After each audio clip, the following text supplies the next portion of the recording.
সম্মানিত বন্ধুগণ, আসসালামু আলাইকুম।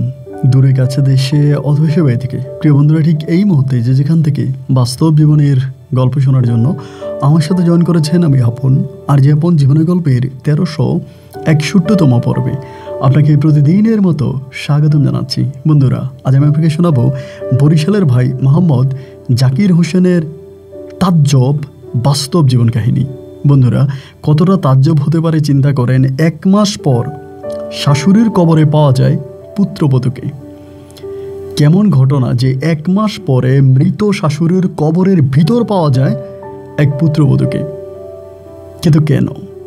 দেখেন, আমি খুব দুঃখ করে বলি, একটা মেয়ে যখন বউ থাকে তখন বলে আমার শাশুড়ি ভীষণ খারাপ, আর এই মেয়েটাই যখন একটা সময় শাশুড়ি হয়ে যায় তখন বলে আমার পুত্রবধূটা চরম খারাপ।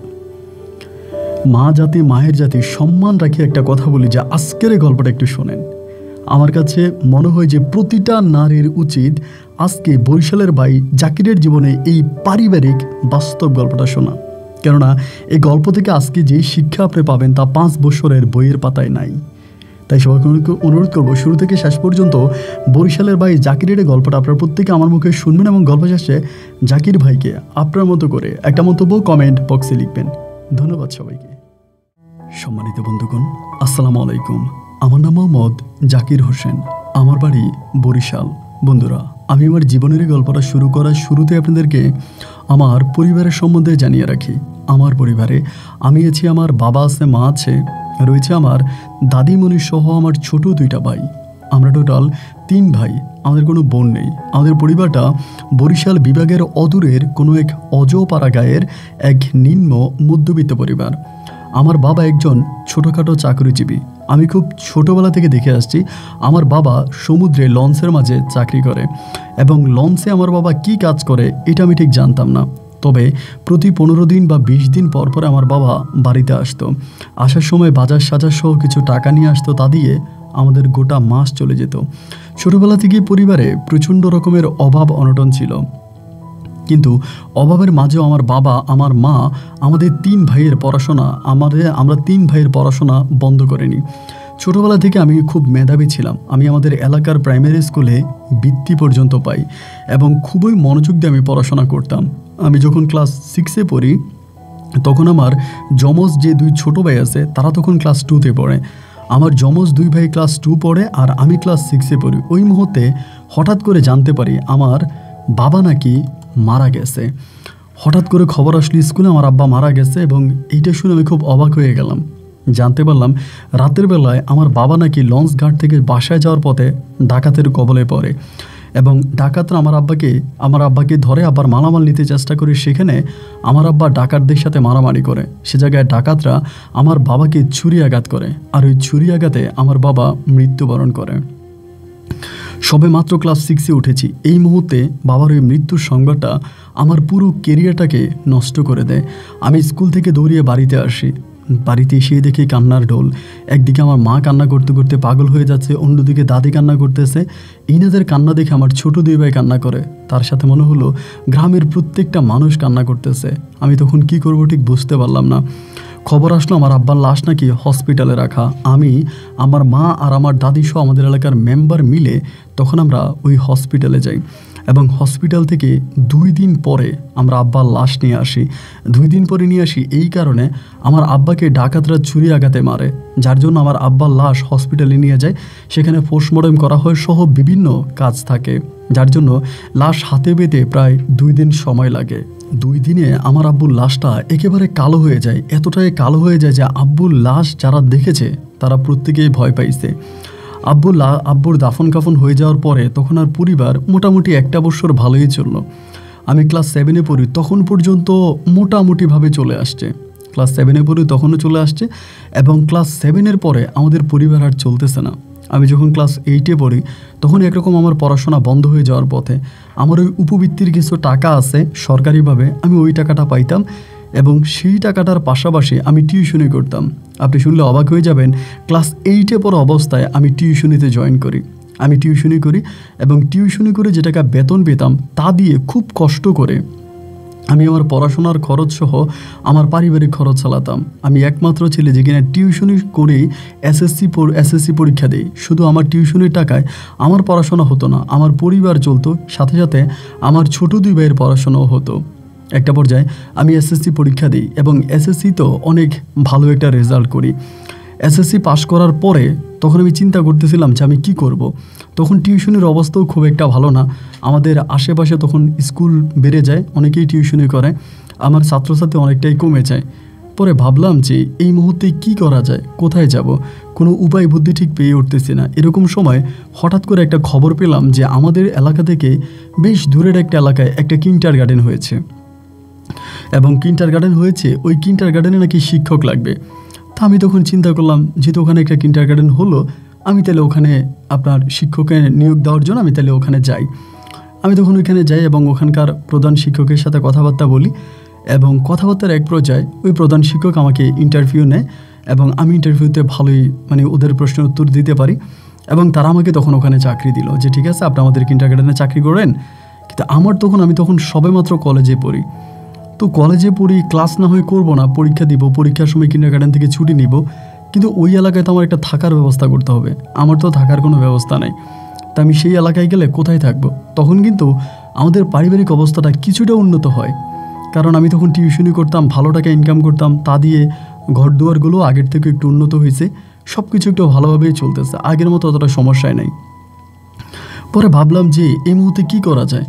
তো পরে আমি চিন্তা করলাম যে ওই এলাকাতে এটা কোনো গ্রামীণ এলাকা, আপনি ওখানে কোনো ওখানে আপনি থাকার কোনো হোটেল পাবেন না, অথবা ওইরকম কোনো অবস্থা নাই যে ওইখানে আপনি থাকতে পারবেন। তো ভাবলাম যে এই সময়টাতে এখন কি করব, কে আমাকে থাকার জায়গা দিবে, আমি কোথায় বা থাকতে পারবো। এরকম করতে করতে বাজারে কথাবার্তা বলতেছে অনেকের সাথে যে কোথাও ঘর ভাড়া রাখা যায় কিনা, ওই এলাকায় আর কি, যে কোথাও ঘর ভাড়া পাবো কি না অন্তত থাকার জন্য। তো সেইখানে একটা লোক আমাকে হঠাৎ করে বলে বসলো, শুনেছিলাম এক বাড়িতে নাকি আপনার লাগবে, লজিং মাস্টার লাগবে। ওই বাজারেরই একজন আমাকে বলল যে উনি ওষুধ দোকানদার, ওষুধ বিক্রি করে ফার্মেসিতে। সেই লোকটা আমাকে বলল যে হক সাহেব বলল ওনার বাড়িতে নাকি আপনার লাগবে, লজিং মাস্টার লাগবে। তো আপনি যেহেতু কিন্ডার গার্ডেনে চাকরি করবেন, তো একটা কাজ করেন, ওই কিন্ডার গার্ডেনে তো ওনার নাতকুর পরে, তাহলে আপনি ওনার সাথে কথাবার্তা বলেন। পরে ওনারা খবর দেওয়া হলো, রাত 8টা থেকে 8:30টার মধ্যে উনি তখন আসছে, বয়স্ক একটা মানুষ। আসার পরে আমারে বললো যে আপনি, আমি বললাম যে জি। আপনার নাম কি জাকির স্যার? আমি বললাম জি। পরে বললো তো আমার 2টা নাতি আছে, একটা নাতনি আছে, এখন এদেরকে পড়াবেন আর আমার বাড়িতে থাকবেন, খাওয়া দাওয়া করবেন, সমস্যা নাই। আমি বললাম আলহামদুলিল্লাহ, এরকম সুযোগ তো আর এত সহজে হয়ে ওঠে না। আমি যেখানে থাকার জন্য একটা ঘর খুঁজতেছি, সেখানে আমি থাকাও পাইলাম, খাওয়াও পাইলাম, এ তো একটা ভালো সুযোগ সুবিধা পেয়ে গেলাম। আমি বললাম ঠিক আছে, তাহলে আমি আপাতত আপনার বাড়িতে উঠবো। এর 2 দিন পরে আমি বাড়ি থেকে ব্যাগপত্র সব কিছু নিয়ে এনে এই হক সাহেবের ঘরে উঠলাম।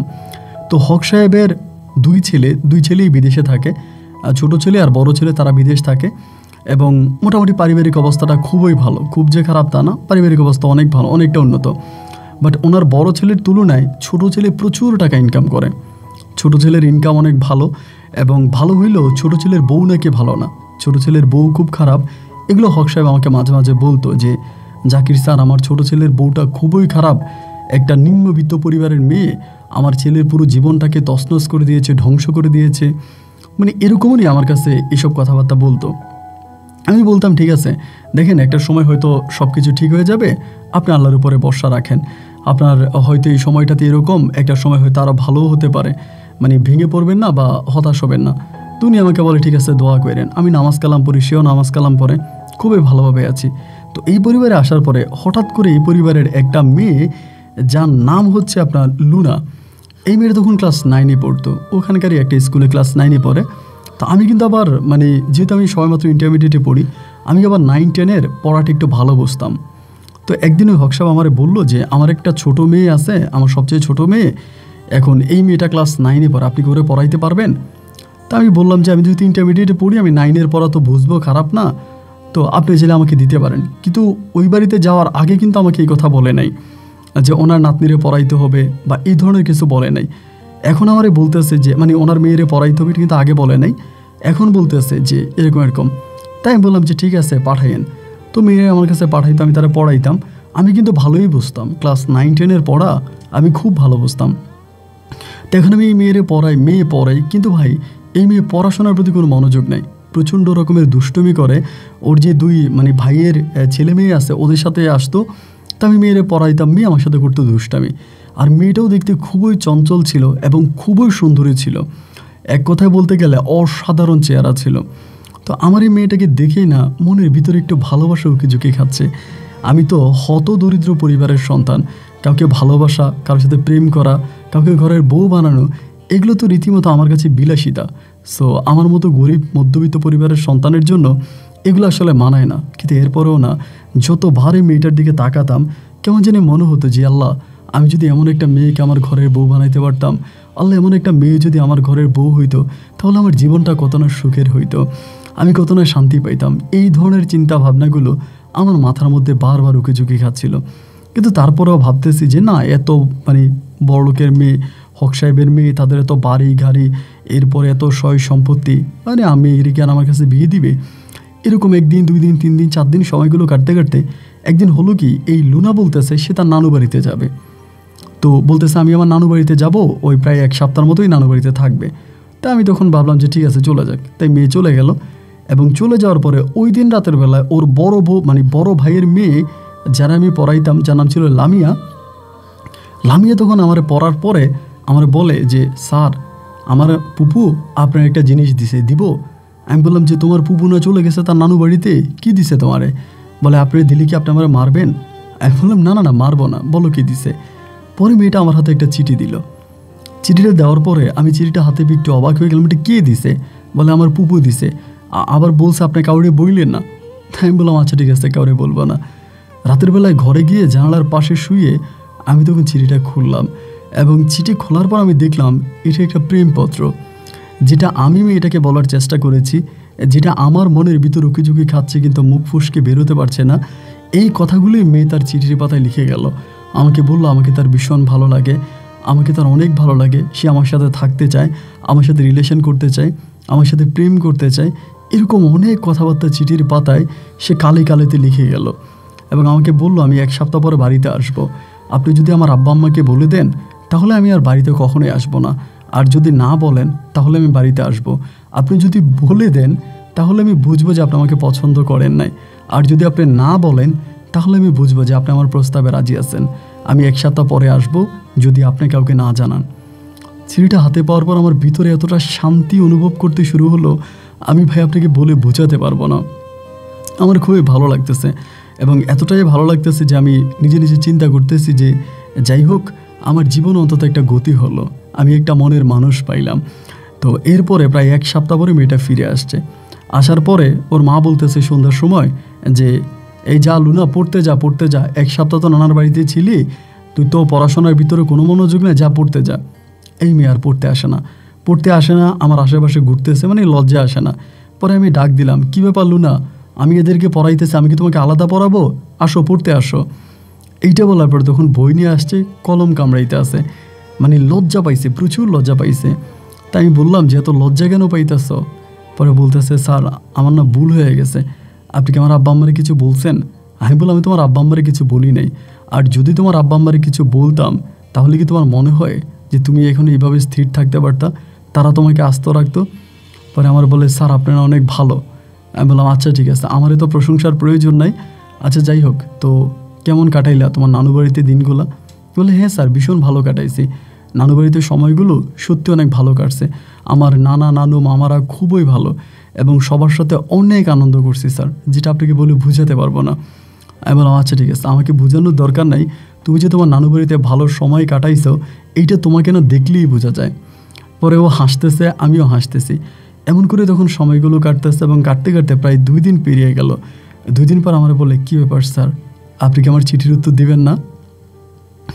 এরপরেই প্রথম আমি চিঠি লিখতে বসলাম। গভীর রাতে আমি আমার মনের মাধুরীতে মিশে থাকা কথাগুলো চিঠির পাতায় প্রকাশ করলাম, এবং চিঠির মাধ্যমে তাকে আমি আমার ভালোবাসার উত্তর দিলাম। এরকম করে আমাদের সম্পর্কটা সামনের দিকে যাচ্ছে। প্রায় এই বাড়িতে আমি 1 বৎসরের মতো থাকি।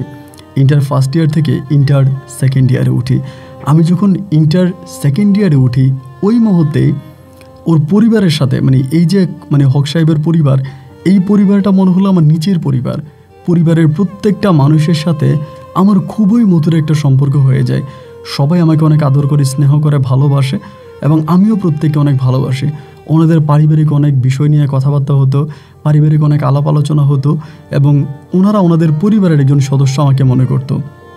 সবসময় আমি তাদের সাথে উঠতাম, বসতাম, কথাবার্তা বলতাম এবং তাদের সাথে একই টেবিলে খাওয়া দাওয়া করতাম।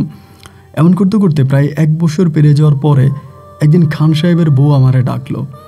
ডাইকা আমারে বলতেছে যে, বাবা তুমি তো আজকে আমাদের বাড়িতে অনেক দিন ধরে আসো, আজকে তোমার একটা কথা বলবো, কথার একটু মনোযোগ দিয়ে শুনতে হবে এবং আমি তোমাকে আমার নিজের ছেলের মতো মনে করি।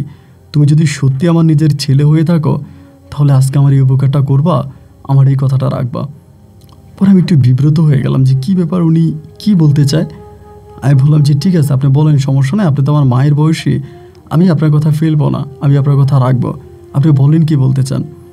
আমাকে বলে, বাবারে কি বলবো, আমার ছোট ছেলেটাকে আমরা অনেক দূর পর্যন্ত পড়াশোনা করাইছি, এত স্বপ্ন ছিল আমার ছোট ছেলেটাকে নিয়ে তা বলে বুঝাতে পারবো না, এবং পড়াশোনা করাইছি, তারে ঢাকায় পর্যন্ত পাঠাইছি, ওইখানেও পড়াশোনা করছে এবং ঢাকার এক বাসায় এক বিবাহিত মেয়ে, যে মেয়ের বাচ্চা কাচ্চা হয় না, ওই রকম একটা মেয়ের প্রেমে পড়ছে আমার ছেলেটা এবং ওই মেয়ের প্রেমে পড়ার পরে ওই মেয়ের নিয়ে ছেলে পালাই গেছে আমার ছেলে। আমি বললাম হ্যাঁ। বলে পালিয়ে যাওয়ার পরে মেয়ের বাবা মা মামলা দেয়, মেয়ের আগের যেই সংসার ছিল, যে ছেলের সাথে বিয়ে হয়েছে, ওই ছেলে মামলা দেয়। এখানে আমার ছেলের পড়াশোনাটা শেষ হয়ে গেল। আমি আর আমার ছেলেকে পড়াশোনা করাইতে পারলাম না। ওর পড়াশোনা শেষ হয়ে গেল, মামলা মোকদ্দমায় এই বাড়িতে পুলিশ আসে, এই বাড়িতে র্যাব আসে, চেয়ারম্যান আসে, মেম্বার আসে। শেষ পর্যন্ত নিরুপায় হয়ে আমার ছেলেটাকে আমরা বিদেশ পাঠিয়ে দিলাম। আমি বললাম তারপরে, বলে যেই পুত্রবধূটা পাইছি ওইটা আমাদের ঘরেই আছে, তোমার ছোট ভাবির কথা বলতেছি, মারিয়ার কথা বলতেছি। তা আমিও বিষয়টা আগে একটু একটু জানতাম, বাট অতটা ক্লিয়ার জানতাম না। আমি বললাম ও আচ্ছা, তাহলে মারিয়া ভাবির এই ঘটনা? বলে হ্যাঁ। তো আমি বললাম তাহলে এখন কি হয়েছে? এখন তো ভাই ভালোই বিদেশ করতেছে, টাকা পয়সাও ভালো ইনকাম করতেছে, আপনাদেরকেও দিতেছে। উনি বলে না, আমার ছেলে ভালো টাকা ইনকাম করে ঠিক আছে, মোটা অঙ্কের টাকা ইনকাম করে সেটাও ঠিক আছে, কিন্তু আমার ছেলে আমাদেরকে ওভাবে টাকা পয়সা দেয় না, আমাদের ওভাবে খোঁজ খবর নেয় না। সমস্ত টাকা পয়সা সে তার বউকে দেয়, আর তার বউ তার শ্বশুর শাশুড়িকে দিয়ে দেয়, মানে ওই মেয়ের বাবা মাকে দিয়ে দেয়। আমাদের পরিবারে ছেলে এরকম টাকা পয়সা দেয় না। আমার কাছে যেটা মনে হয় যে এই ছেলের শ্বশুর শাশুড়ি মানে মারিয়ার মা বাবা আমার ছেলে শাহজাহানরে মনে হয় কালো জাদু করছে। আমি বললাম এটা আপনি কি বলেন, কালো জাদুর যোগ এখন আছে নাকি?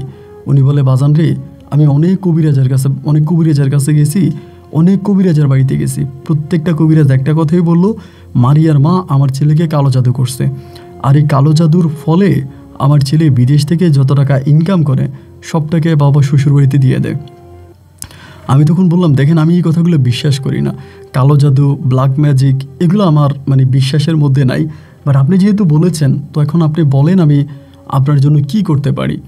পরে আমারে বলে, বাবা তুমি যদি পারো তুমি আমার এই উপকারটা করো। আমি বললাম ঠিক আছে বলেন। উনি বলে, আমি কি একা বলবো নাকি তোমার খালুরে সহ ডাইকা দুজনের সামনে বলবো? আমি বললাম না, দুজনের সামনে বলার দরকার নেই, আপনিই বলেন, আর আমি তো আপনার কথা ফেলবো না, আমি আপনার কথা শুনবো। বলে, আমরা তোমার মাধ্যমে আমার পুত্রবধূরে একটা কলঙ্ক দিতে চাই। আমি বললাম মানে আমার মাধ্যমে আপনারা ওনারাই কলঙ্ক দিবেন কিভাবে? বলে, বাবা রে, আমি আর আমার ছোট বউ মানে শাহজাহানের বউ মারিয়া একসাথে ঘুমাই রাতের বেলায়। আমি বললাম হ্যাঁ। বলে, আমি আর মারিয়া যেহেতু একসাথে রাতের বেলায় ঘুমাই, রাতের বেলায় আমি দরজা খুলে মারিয়ার ঘর থেকে বেরিয়ে তোমার খালুর ঘরে চলে যাব, আর সেই সুযোগে তুমি মারিয়ার ঘরে ঢুকবা। মারিয়ার ঘরে ঢুকলে আমি আর তোমার খালু এসা একসাথে মারিয়ার ঘরে তোমারে ধরবো। ভাই রে ভাই, তখন আমার চোখ কপালে উঠে গেছে, আল্লাহ কি বলে। আমি বললাম এইটা আপনি কি বলতেছেন, এটা কী ধরনের কথা? বলে, হ্যাঁ তুমি ভয় পাইও না, আমি তোমারে বুঝিয়ে বলি। এরপর ওইখানে আমরা তোমারে ধরবো, ধরে আমার পুত্রবধূ মারিয়ার নামে কলঙ্ক দিয়া, আমরা জুতার মালা দিয়া মারিয়ারে বাড়ি থেকে বের করে দিব, আর তোমারও বাড়ি থেকে বের করে দিব। আর এরপরে তোমার জন্য একটা সুখবর আছে। আমি বললাম কি সুখবর? বলে, এরপরে আমার মেয়ে লুনার কাছে তোমার বিয়ে দিব। আমি জানি লুনার সাথে তোমার প্রেম আছে, লুনা তোমারে পছন্দ করে, তুমিও লুনারে পছন্দ করো, এবং এরপরে আমি লুনার সাথে তোমার বিয়ে পড়াই দিব। আমি এটা শুনে তো রীতিমতো মানে হট খেয়ে গেছি, এটা কি বলে আমারে, মানে এইটা কোন ধরনের কথা, এইটা কি কোনোদিন মানার মতো কথা, বা এটা কি মানা যায়? আমি বললাম এইটা আপনি কি বলতেছেন, আপনার কথা আমি কিছুই বুঝতে পারতেছি না। আমার বলে, হ্যাঁ বাবা, আমি যেটা বলেছি আমি এটা ঠিকই বলছি, তুমি বসো, আমি তোমার খালুরে ডাইকে আনি। আমি বসে আছি এবং মুহূর্তের মধ্যে উনি তার স্বামীরে ডাইকে আনলো, হক সাহেবরে ডাইকে আনলো। হক সাহেবের দিকে আমি লজ্জায় তাকাইতে পারতেছি না যে এটা আমারে কী বললো। আমি নিচের দিকে তাকিয়ে আছি। হক সাহেব আমারে বলে, জাকির তুমি আমার মুখের দিকে তাকাও, আমার 2টা ছেলে না, আমার 3টা ছেলে, আমি তোমার আমার ছেলের মতোই দেখি। আমার শাহজাহানের জীবন বাঁচানোর জন্য এই ছাড়া আমার কাছে আর কোনো পথ খোলা নাই। যদি শাহজাহানের ভবিষ্যতের কথা আমি চিন্তা করি, শাহজাহানকে আমি ভালো জায়গায় নিতে চাই, আমি শাহজাহানকে বাঁচিয়ে রাখতে চাই, তাহলে বাজান আমার এই কাজটা করা ছাড়া আর কোনো উপায় নেই। আমি জানি এটা ঘৃণিত একটা কাজ, নোংরা একটা কাজ, কিন্তু ছেলের ভবিষ্যতের কথা চিন্তা করে আমাকে এই কাজটা করাই লাগবে। আমি তখন বললাম যে দেখেন আসলে আমি তো এগুলো বুঝি না। আর উনি কি বলতেছে এগুলো? বলে হ্যাঁ, তোমার এই খালা আর আমার ছোট ছেলের বউ মারিয়া একসাথে রাতের বেলায় ঘুমাবে, এরপরে ধরো তোমার খালা রাতের বেলায় দরজা খুলে আমার ঘরে চলে আসবে, এই সুযোগে তুমি মারিয়ার ঘরে ঢুকবা, আমরা গিয়ে তোমার মারিয়ার ঘরে ধরবো এবং ধরার পরে মারিয়ার জুতার মালা দিয়া আমরা বের করে দিব। আমি তখন বললাম তো মানুষজন তো আমারে মারবে, যখন মারিয়ার ঘরে আমারে পাবে তখন এলাকাবাসীকে আমাকে মারবে না। উনি বলে না, এলাকাবাসী তোমার গায়ে একটা ফুলের টোকাও দিতে পারবে না, এটার মধ্যে আমি দাঁড়িয়ে থাকবো। আমি থাকা অবস্থায় আমার এলাকার কোনো মানুষ তোমার গায়ে একটা ফুলের টোকাও দেবে না, এটা তুমি নিশ্চিত থাকো। এরপর আমি তোমাকে বিদায় করে দিব, সসম্মানে বাড়িতে পাঠিয়ে দিব। এরপরে সময় সুযোগ বুঝে আমি তোমার সাথে লুনার বিয়ে দিব। মানে আমি তখন ঠিক বুঝে উঠতে পারতেছিলাম না যে এটা কী বলতেছে। আমি বললাম যে ঠিক আছে, আপনারা আমার একদিনের সময় দেন, আমি আগামী দিন আপনাদেরকে জানাবো। বলে ঠিক আছে বাবা, তুমি আগামী দিন জানাও, তবে তুমি ভেবে চিন্তে আমাদেরকে জানাও, সমস্যা নাই। এর পরের দিনে দিনের বেলায় লুনার সাথে কথা বললাম। লুনারে বললাম যে লুনা তুমি কি জানো এই ঘটনা? লুনা আমার বলে আমি সবই জানি। আমি বললাম তো তুমি জেনে এটা তুমি সাড়া দিচ্ছ? আমাকে বলে হ্যাঁ, আমার ছোটো ভাই শাহজাহান ভাইয়ার জীবনটা এই কালনাগিনী ধ্বংস করে দিতেছে। আমার শাহজাহান ভাই যত টাকা বিদেশ থেকে ইনকাম করতেছে সব টাকায় মহিলা নিয়ে যায়। এই মহিলার বাড়ি ছিল না, ঘর ছিল না, থাকার জায়গা ছিল না, আজকে মহিলার বাপে লক্ষ লক্ষ টাকার মালিক, সব আমার ভাইয়ের টাকা। তাই আমি বললাম তোমরা তোমার ভাইরে বুঝাইতে পারো না? ও আমার বলে অনেক বুঝাইছে, কাজ হয় না, আমার ভাইরা কালো জাদু করছে। মারিয়া ভাবির মা আমার ভাইরে কালো জাদু করছে এবং ওই কালো জাদুর প্রতিফলে আমার ভাই এরকম করতেছে। আমরা যতই চেষ্টা করি ভাইয়াকে ভালো করার জন্য, আমরা ভাইয়ারে আর ভালো করতে পারি নাই, ভাইয়াকে কালো জাদু করে নষ্ট করে দিছে। এই জন্য যেভাবেই হোক আমরা মারিয়া ভাবিরে আমাদের পরিবার থেকে বিদায় করে ভাইয়াকে যদি অন্যত্রে বিয়ে করাতে পারি, তাহলে আমাদের এই সমস্যাটা সমাধান হবে। আর এটার জন্য তুমি আমার আব্বাকে হেল্প করবা, আমার ফ্যামিলিকে তুমি হেল্প করবা, আর হেল্প করলে পরে আমার ফ্যামিলি তোমাকে আমার কাছে বিয়ে দিবে। আমি বললাম মারিয়া, আমি এই গ্রামে একটা কলঙ্কিত জামাই হয়ে যাব না? এরপরে যখন আমি তোমাকে বিয়ে করব, আমি এই এলাকাতে মুখ দেখাবো কেমন করে? ও আমাকে বলে তুমি যদি এটা না করো তাহলে আমার আব্বা আম্মা জীবনও তোমার কাছে আমাকে বিয়ে দিবে না, তুমি যদি এই কাজটা করো তবেই তোমার কাছে আমাকে বিয়ে দিবে।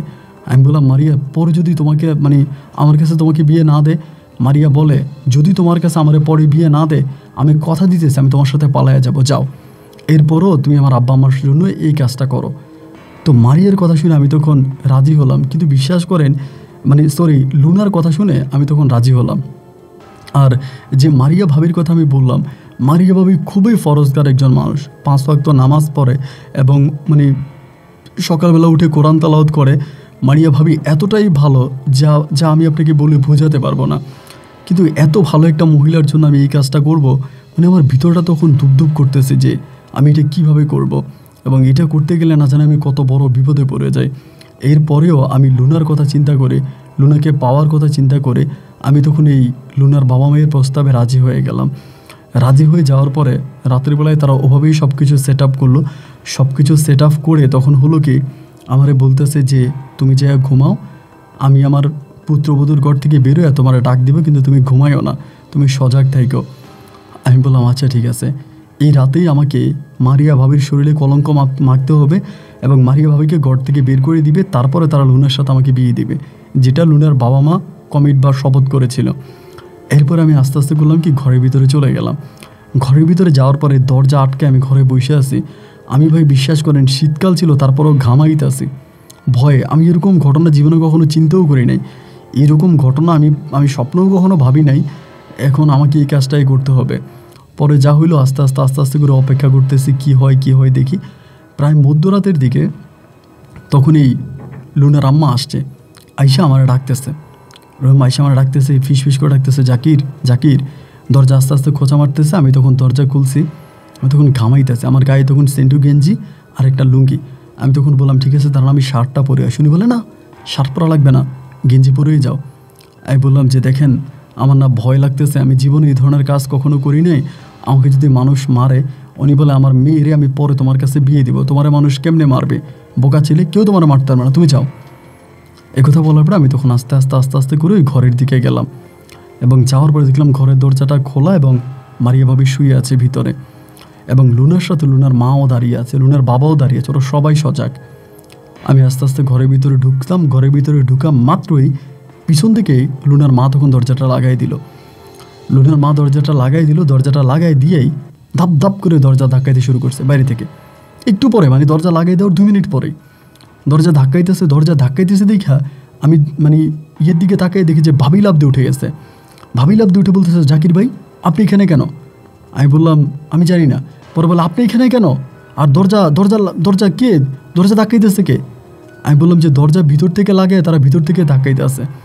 পরে বলে আরে দরজা ভিতর থেকে লাগে, এই দরজা খোলেন। এই কথা বলে যখন মারিয়া ভাবি 2টা থাপ্পড় দিল, ভিতর থেকেই লুনার আম্মা তখন দরজা খুলছে, মানে বাইরে থেকে দরজা খুলছে। দরজা খুইলেই এই মারিয়া ভাবির চুলের মুঠি ধরে আইনাই উঠানের মধ্যে পিটাইতে শুরু করছে জুতা দিয়া। এলোপাতারিক পিটাইতেছে, মারতেছে। এমন সময় বাড়ির সব মানুষ তখন সজাগ হয়ে গেছে, মোটামুটি 2-1 এই ঘটনা দেখছেও। আমি বলি কী হয়েছে? বলে এই ঘটনা। এই পরে সবাই এসে জিজ্ঞেস করে কী ব্যাপার মারিয়া, সত্যি কি তোমার ঘরে জাকির মাস্টার ছিল? মারিয়া বলে আমি ঘুম থেকে উঠেতে জাকির মাস্টার আমার ঘরে। এবার আমার তখন সবাই না ধরলো, ধরে জিজ্ঞেস করতেছে কী ব্যাপার মাস্টার, তুমি তো এখানে টিউশনই করো এবং এখানে তুমি লজিং মাস্টারই থাকো, এখানে তুমি মানে কোচিং সেন্টারে শিক্ষকতা করো, এইটা কি? আমি তখন নিচের দিকে তাকাচ্ছি, বলে বলো এইটা কি? আমি তখন আমার যেমনি হচ্ছে লুনার আমার শিখাই দিল, আমি এমনিই বললাম যে মারিয়া ভাবির সাথে আমার একটা গোপন সম্পর্ক আছে, ওনার সাথে আমার একটা গোপন সম্পর্ক আছে এবং সেই সম্পর্কের সূত্র ধরে উনি আমাকে ওনার ঘরে যাইতে বলছে, আমি গেছি। এই মুহূর্তের মধ্যেই ধরেন এলাকার 2-3টা ছেলে এসে আমাকে মারতে শুরু করে এবং মারিয়ার বাবা তখন এসে ধরে, লুনার বাবা তখন এসে ধরে বলতেছে ওরা মাইরেন না, এটা আমাদের এলাকার মাস্টার। আচ্ছা ঠিক আছে, যা হবার এটার একটা সমাধান হবে। পোলাপাইন বলতেছে সমাধান কি? এখনই ওই মহিলার বিয়ে করা লাগবে। মারিয়ার বাবা তখন বলতেছে, মানে লুনার বাবা তখন বলতেছে হ্যাঁ এটাই করেন। আমি তখন অবাক হয়ে গেলাম, কিরে উনি আমাকে আগে বললো যে উনি পরে লুনার সাথে আমাকে বিয়ে দিবে, আর এখন যখন পোলাপাইন বলতেছে মারিয়া ভাবির সাথে আমাকে বিয়ে দিয়ে দিবে, লুনার বাবা এতেই রাজি। আমি তখন লুনার মুখের দিকে তাকাই, লুনা তখন আমাকে ইশারা দিতেছে, এরকম হাতে ইশারা করতেছে। আমি তখন চুপচাপ কি করব বুঝতে পারতেছি না। এলাকার সর্দার ছিল, সর্দার মেম্বার ওদের সবাইকে ডাইকে আনছে। আইনা তারা ঘুম থেকে কাজীকে ডাইকে নিয়ে আসছে। কাজীকে ডাইকে আইনা আমারে বলতেছে তোর আইডি কার্ড বের কর। মানে আমার ঘর থেকে গিয়ে আমার জন্ম নিবন্ধনের কাগজ আনছে এবং মারিয়া ভাবির জন্ম নিবন্ধনের কাগজ আইনা ওইখানেই হুজুর দ্বারা প্রথমে মারিয়া ভাবির আগের স্বামী শাহজাহানকে তালাক দিল এবং তালাক দিয়া মুহূর্তের মধ্যে আমার সাথে বিয়ে পড়াই দিল। মানে আমি তখন কি করব না করব বুঝে উঠতে পারতেছি না। বারবার লুনা আমাকে সিগন্যাল দিচ্ছে চুপ করো, শান্ত থাকো। মানে লুনা আমাকে ইশারা দিতেছে এবং আমি লুনার ইশারা অনুযায়ী আমি কোনো কথা বলতেছি না। মানে যেভাবে আমাকে লুনা ইশারা দিতেছে আমি সেভাবেই লুনার ইশারাকে অ্যাকসেপ্ট করতেছি। লুনার ইশারাকে অ্যাকসেপ্ট করে আমি আর কোনো কথা বলি না, ওই জায়গার ভিতরে চুপ হয়ে আছি। আমি তখনও বুঝতে পারতেছিলাম না যে আমার সাথে মূলত কী হইতেছে ওই জায়গাটাতে, আমার সাথে মূলত কী হচ্ছে আমি বুঝতে পারি না। ফজরে আজান দিল, ফজর আজানের কিছুক্ষণ পরেই আপনি শুনলে অবাক হয়ে যাবেন, আমার আব্বা আম্মা এই জায়গায় হাজির। মানে আমার মা এই জায়গায় হাজির, মানে আমার মাকে নিয়ে আসছে। আনার পরে আমার মা বলে তুই কী করলি? আমি তখন খুব অবাক।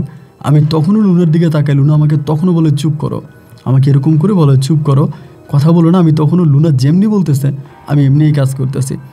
মুহূর্তের মধ্যে লুনার আব্বা তখন মাইক্রোবাস নিয়ে আসলো। মাইক্রোবাস আইনা আমার মায়েরে বলতেছে যান বউ নিয়ে বাড়ি যান। আমি তখন মাইক্রোবাসে উঠলাম, মারিয়া ভাবিও উঠলো, আমার মাও উঠলো। উঠার পরে মাইক্রোবাসটা তখন যাইতেছে, মারিয়া ভাবি চিৎকার করে কান্না করতেছে।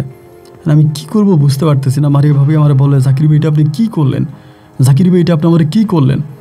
এবারে গাড়ির মধ্যে আমি তখন আমার মা মারা শুরু করছি জুতা দিয়া, মারতেছে দেখে আমি তখন মায়ের বললাম মা তুমি আমার মাইরো না, আমার লুনার বাবা মা এমনি এমনি শিখিয়ে দিছে, আমি এমনি করছি। হায় হায় হায় হায়, মা আমার বলি এটা তুই কী করলি? তোর মাথায় কি একটা আবার এই বুদ্ধিটা আসলো না যে মেয়ের বাবা মা তোর এইরকম কলঙ্ক মাইখে দিতেছে, এরপরে কি এই মেয়েরে তোর কাছে বিয়ে দিব? এটা তুই কেমনে চিন্তা করলে? আমি বললাম, মা আমি ওদের চালাকি বুঝতে পারি নাই। ওরা আমারে যেমনি করতে বলছে আমি মারিয়া ভাবির জীবনে কলঙ্ক তেমনি মাইখা দিছি। আমি না এসব বুঝতে পারি নাই। আমার মা আমারে বলে, আমি কেমন কুলাঙ্গার সন্তান পেটে নিলাম? আল্লাহ কি তোর মাথায় কোনো বুদ্ধি দেয় নাই? তুই কি একটাবারের জন্য বুঝলি না যে ওরা সবাই তোকে বলির পাঁঠা বানাইতেছে? আমি বললাম, মা আমি বুঝতে পারি নাই। বাড়িতে আসার পরে মা বলে, তাড়াতাড়ি এই মহিলার জামাইয়ের নাম্বার নেয়। ঘরে আসছি তখন প্রায় দুপুর হয়ে গেছে। দুপুরের পরে তখন আমি এই মারিয়া ভাবি তখন ওনার হাজব্যান্ডের কল দিছে। দুপুরে কল দিয়ে চিৎকার করে কাঁদতেছে। ওনার হাজব্যান্ড ওনার উপরে রাগ, মানে শাহজাহান ভাই ওনার উপরে রাগ। শাহজাহান ভাই বলতেছে, তোর এই ছেলের সাথে অবৈধ সম্পর্ক ছিল, তুই ধরা গেছিস, আমার আব্বা আম্মা সব কিছু আমার জানাই দিছে। পরে বলতেছে, তুমি চাকরি ভাইয়ের সাথে কথা বলো। পরে আমার কাছে দিছে, দেওয়ার পরে আমি তখন বললাম যে, শাহজাহান ভাই আমি তো অনেক দিন ধরে আপনাদের বাড়িতে আছি, আজকে প্রায় 1.5 বছরের মতো। আমি একটা কলেজে পড়াশোনা করি, কিন্তু ভাই দেখেন আমার কোনো দোষ নাই। আপনার আব্বা আম্মা আপনার ছোটো বোনের সাথে আমার বিয়ে দিব বইলা আমার সাথে এগুলো করছে, এবং আমি আপনার আব্বা আম্মার প্রলোচনায় পড়ে এইসব করছি, কিন্তু আমি এগুলো ইচ্ছা করে করি নাই। উনি আমার তখন গালাগালি করতেছে, গালাগালি করে বলতেছে, তাড়াতাড়ি আমার বউরে আমার শ্বশুরবাড়িতে দিয়ে আসো। আমি বললাম যে, বলে এক্ষুনি যাও, এই মুহূর্তে আমার বউকে আমার শ্বশুরবাড়িতে দিয়ে আসো। তখন আমি করলাম কি, তখন আমি মারিয়া ভাবিরে তার বাপের বাড়িতে দিয়ে আসলাম। এবং বাপের বাড়িতে দিয়ে আসার পথে তখন আমি একটা বাটন সিস্টেম মোবাইল চালাইতাম, বাটনওয়ালা ফোন। ওই বাটনওয়ালা ফোনে তখন হচ্ছে আমারে লুনা কল দিছে, মানে ওর ভাবিরে দিয়ে আসার পরে রাস্তার মধ্যে কল দিয়ে আমারে অকথ্য ভাষায় গালাগালি করতেছে। আমার এমনভাবে গালাগালি করতেছে বলার মতো না, মানে তারা বুঝে গেছে যে আমি সব শাহজাহান ভাইকে বলে দিছি। আমারে বলতেছে, তুই আমার জন্য আমাদের সাথে এইগুলো করলি, আমি তোর কোনোদিনও ক্ষমা করবো না, তোর আমি এই করবো, তোর আমি সেই করবো। মানে আমার এমন অবস্থা হয়েছে ভাই, আমি যে আপনাকে বলি বুঝাতে পারবো না। শেষ পর্যন্ত আমার পড়াশোনাটাও শেষ। আমি ইন্টার যে পরীক্ষাটা দিব, আমি ইন্টার পরীক্ষাটা দেওয়ার মতো অবস্থা নাই। পরে আমি বহু কষ্টের পরে আমাদের এলাকার চেয়ারম্যানের সহযোগিতা, আমি চেয়ারম্যানকে বিষয়গুলো জানাই। পরে আমি সেই এলাকার কলেজ থেকে কোনো রকম ইন্টার পরীক্ষাটা দিয়ে আসি। ইন্টার পরীক্ষা দিতে গেছি, তখন আমারে মারার জন্য, আমাকে আটকানোর জন্য প্রচুর পরিমাণের লোকেরা এখানে ঝামেলা করছে আমার সাথে। পরে যাই হোক, আমি আর লুনের সাথেও কোনো কথা বলি নাই, কারোর সাথেই কোনো কথা বলি না। আমি কোনো মতো ইন্টারমিডিয়েট পরীক্ষাটা দিয়ে আসছি। ইন্টার পরীক্ষাটা দিয়ে আসার পরে তখন আমি মাত্র বাড়িতে আসছি, তখন আমার মা আমারে বুঝাইতে আছে, তুই এতটাই বোকা কেমনে হলি। যাই হোক, আমি মারিয়া ভাবির জীবনে যে একটা ভালো গতি করতে পারছি, বা ওনাকে যে ওনার শ্বশুর বাড়িতে আমি মানে ওনার হাজব্যান্ডের কাছে ফিরিয়ে দিতে পারছি, এতেই আমি আল্লাহর কাছে শুকরিয়া যে আল্লাহ আমাকে এতটুকু করার সুযোগ দিছে। পরে আমি আমার মতো করে পড়ে আসি। আমার আর লুনার সাথেও কোনো কথা নাই, লুনার বাবা মায়ের সাথেও কোনো কথা নাই, কারোর সাথেই কোনো কথা নাই। এভাবে তখন পড়ে আসি। এরই মাঝে একটা খবর পাইছি, প্রায় আপনার 6-7 মাস পরে একটা খবর পাইছি, লুনার নাকি বিয়ে হয়ে গেছে। তো কোথায় বিয়ে হয়েছে, কোন জায়গায় বিয়ে হয়েছে, এটা কিন্তু আর আমি জানি না। আর যেহেতু লুনা তার বাবার সাথে এই প্ল্যানিংয়ে ছিল, এই জন্য আমি আর লুনার সাথে কোনো কথা বলি না। মানে লুনার সাথে আমি টোটালি সম্পর্ক বিচ্ছিন্ন করে দিই। পরে অনার্সে পড়তেছি, অনার্সে পড়া অবস্থায় আমি আপনার একটা প্রাইমারি স্কুলে চাকরির জন্য অ্যাপ্লিকেশন করি। তো প্রাইমারি স্কুলের চাকরিটা হয় না, হওয়ার পরে আমি ঢাকায় একটা ছোটোখাটো গভর্নমেন্ট চাকরির জন্য অ্যাপ্লিকেশন করি, এবং আলহামদুলিল্লাহ আমার ওই গভর্নমেন্ট চাকরিটা হয়। তো গভর্নমেন্ট চাকরিটা হইলে পরে সরকারি চাকরিটা হয়, তো আমি তখন ওইখানে চলে যাই। সরকারি চাকরিটা হইলে পরে আমি তখন আপনার ঢাকাতে চলে যাই। তো ঢাকাতে চলে যাওয়ার প্রায় আপনার 8-9 মাস পরে সরকারি চাকরিটা হয়, আমার ইন্টারের সার্টিফিকেট দিয়ে চাকরি হয়। এটা একটু আমি হয়তো বলতে চাই না, সরকারি চাকরি আর কি, ডিফেন্সের একটা চাকরি হয়। তো আমি তখন ওই চাকরিতে জয়েন করি। ওই চাকরিতে জয়েন করি সরকারি গোয়েন্দা সংস্থার ওখানে। তো ওইখানে আমি তখন চাকরি করতেছি। তা আমার যে যমজ 2 ভাই আছে, ওরাও কিন্তু তখন মোটামুটি ভালো। আমার যমজ 2 ভাইও আপনার ইন্টার পাস করছে, এবং এসএসসি পাস করছে। এসএসসি পাস করার পরে একজন আর্মিতে ঢুকে গেছে। আমার ছোটো ভাই একজন আর্মিতে ঢুকছে, এবং আরেকজন এখনও ভালো অবস্থানের মধ্যে আছে, ভালোই আছে। তো এই অবস্থার মধ্যে আমি তখন ওইখানে আসি। পরে থাকার পরে আমারে ওই চাকরিটা পাওয়ার কিছুদিন বলতে প্রায় 6-7 মাস পরে হঠাৎ একটা আননোন নাম্বার থেকে একটা কল আসছে। পরে কল আসার পর আমি কলটা রিসিভ করছি। রিসিভ করার পরে বলতেছে যে, জাকির আমি লুনা বলার পর আমি তখন লাইনটা কেটে দিলাম, যে আমি তো ওর সাথে কথা বলবো না। লাইনটা কেটে দিছি। লাইনটা কেটে দেওয়ার পরে ও তখন বারবার কল দিতেছে, বারবার কল দিচ্ছে। একটা বার যে আমি তখন ওর নাম্বারটা ব্লক করে দিছি, আমি তোর সাথে কথাই বলবো না, নাম্বার ব্লক করে দিছি। নাম্বারটা ব্লক করে দেওয়ার সপ্তাহখানেক পরে ও হঠাৎ একদিন রাতের বেলা আমার বাসায়, আমি তো ব্যাচেলার বাসায় থাকতাম, একা থাকতাম। রাত্র তখন আপনার আনুমানিক প্রায় 12টা কি 12:30 মতো বাজে, মধ্যরাতে আমার বাসায় এসে কলিং বেল টিপতেছে, দরজা খুললাম, দেখি ও দাঁড়ায় আছে একাই। ওরে দেখে তো আমি খুব অবাক, কিরে ওইখানে, তুমি এখানে কি করো? পরে আমারে বলতেছে আমি কি একটু ভিতরে এসে কথা বলবো নাকি এখানেই দাঁড়িয়ে কথা বলবো? আমি বললাম না, ভিতরে আসো। তো ও যেহেতু একা, পরে ভিতরে আসছে, আমি ড্রয়িং রুমে বসে আছি। আইসে আমার পা চেপে ধরছে, ধরে কান্না করতেছে। আমি বললাম কী ব্যাপার, কান্না করতেছো কেন? পরে আমারে বলে তুমি আমার মাফ করে দাও, আমি যে অপরাধ করছি তা আসলে ক্ষমার অযোগ্য, আমি ক্ষমার অযোগ্য অপরাধ করছি, আমারে ক্ষমা করা যায় না, আমি এত বড় অপরাধ করছি, তারপরে তোমার কাছে ক্ষমা চাই, মানুষ মাত্রই বলে আমার ভুল হয়েছে, তুমি আমার মাফ করে দাও। তাই আমি বললাম তোমার না বিয়ে হয়েছে শুনলাম? বলে হ্যাঁ বিয়ে হয়েছে, আমি কয়েক মাসের মতো স্বামীর সংসারও করছি, এবং এরপরে আর স্বামীর বাড়িতে থাকার সৌভাগ্য আমার হয়নি, আমি ওখান থেকে চলে আসছি, আমি আজকে বহু বছর ধরে আমার বাবার বাড়িতেই আছি। তাই আমি বললাম হঠাৎ তুমি এখন কেন আমার কাছে কেন? ও বলে আমি একটা রাত ঘুমাইতে পারি না, প্রতিটা রাত আমার একটা কথাই মনে হয় আমি জাকিরকে ঠকাইছি, আমি জাকিরকে ধোকা দিচ্ছি, আমি জাকিরের সাথে বেইমানি করছি, এবং ওই তোমার সাথে আমি বেইমানি করছি, এটা আমার বারবার মনে আসতেছে, যার জন্য আমি তোমার কাছে আসছি, তুমি আমাকে মাফ করে দাও। আমি বললাম আচ্ছা ঠিক আছে, আমার কোনো অভিযোগ নেই, কিন্তু তো রাতের বেলায় তুমি আসছো, আমি তো ওখানে বেচেলার বাসায় থাকি, আমি ছুটিতে আসি, তো আমি তো এখন কি করব? পরে বলে তুমি তোমার রুমে থাকো, আমি আমার রুমে থাকি। তাই আমি বললাম যে না, এখানে আমার আরেকজন ফ্রেন্ড থাকে, ও আমার সাথে জব করে, ও এখন বাইরে আছে, ও যদি আসে বা মানে ও কিন্তু ছুটিতে আছে, বাট আমি বললাম ও যদি আসে, পরে আমার বললে তাহলে তুমি বলবা আমরা স্বামী স্ত্রী। আমি বললাম ধুরো, ওর সাথে আমি চাকরি করি, ও জানে না আমি এখনো বিয়ে করি নাই। তো বলে যে ঠিক আছে তাহলে তুমি একটা ম্যানেজ করো, চলো আমরা বাইরে কোথাও গিয়ে থাকি। মানে আমি চাচ্ছিলাম যে ও চলে যাক, তো রাতের বেলা আর বের করতে পারিনি।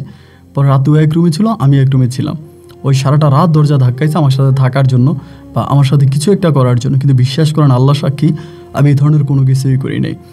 না করার পরে দেন সকালবেলা এবার আমি বললাম যে তুমি চলে যাও, আমি আমার কাজে চলে যাব। তো ও আসলে আমার সাথে মানে আমি যতটাই ওর সাথে মিথ্যা বলবো ওর কাছ থেকে ছুটে যাওয়ার জন্য, একবার বলি ছুটিতে আসি, আবার বলি এখানে আমার একটা ফ্রেন্ড আসবে, এক একবার এক একটা কথা বলি, কিন্তু ওর এখান থেকে কোনো ছুটার কোনো সুযোগ নেই, আমাকে ছাড়বেই না, মানে এতটাই রাগী এবং বায়না ধরা একটা মেয়ে। পরে আমার বলতেছে আজকে আমি তোমার সাথে ঘুরবো, আজকে আমি তোমার সাথে ঘুরবো, আজকে তুমি কাজে যেতে পারবা না। পরে এইটা বলে ও আমাকে কাজে যেতে দিল না, আমাকে ওখানে, আমি তো মানে বুঝছেন সরকারি একজন ডিফেন্সে কাজ করি, তো সেখানে আমার প্রতিদিনই যেতে হবে, তারপরেও আমাকে আটকাই দিছে, আটকাই দিয়ে সেদিন ওই সারাদিন আমার সাথে ঢাকাতে ঘুরছে।